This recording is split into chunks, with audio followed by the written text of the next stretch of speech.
కామారెడ్డి జిల్లా బాన్సువాడ పట్టణంలోని దాల్మల్ గుట్టలో రాత్రి అన్నదమ్ముల మధ్య స్వల్ప వివాదం చివరకు తమ్ముని చేతిలో అన్న వకీల్ కృష్ణ హత్యకు గురయ్యాడు.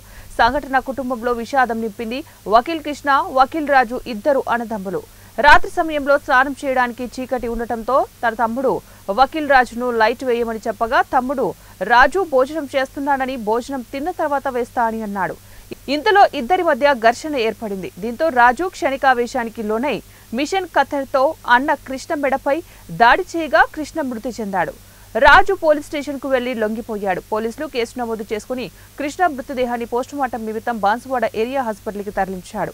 మృతుడికి ఒక భార్య, ఒక కూతురు, ఒక కుమారుడు ఉన్నారు.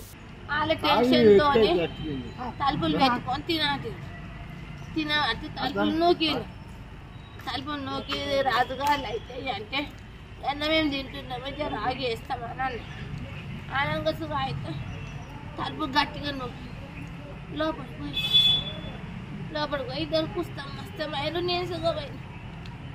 నువ్వు గుద్దుకొని ఇంకా మంచిగా ఉండే